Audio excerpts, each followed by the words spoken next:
Other tenants may have a different issue when paying their rent. Some folks in East Austin say their landlords are making it a lot harder to drop off the rent check. In fact, you can't drop off anything at all.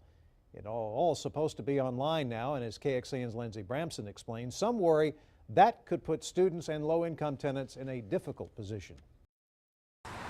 Amanda Phillips has lived at the Ion at East End Apartments for a little more than a year. The best way for her to pay her rent, she says, is in person with cash or a personal check, not online. I can't get internet in my room right now, so if I was to do this, I would have to go to the library or something like that and then pay extra money that I'm not even sure I would even, have. If rent's $400, I'd be paying $425. Beginning August 1st, people living at this apartment complex, along with the Edge at East End and the Zone at East End, will have no choice but to pay their rent online using either a credit or debit card.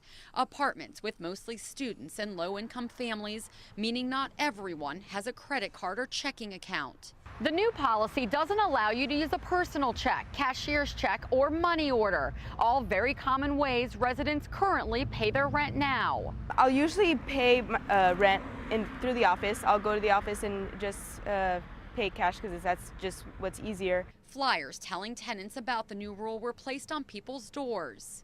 It's so limiting. Like, so many people are probably not going to be very happy about this. So. And you hadn't seen this? Yeah, I hadn't seen this. And because of it, Samantha and Amanda say they may have to find a new place to live. Lindsey Bramson, KXAN News.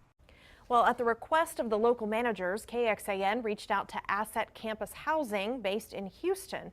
We called 3 times, but our phone calls were not returned.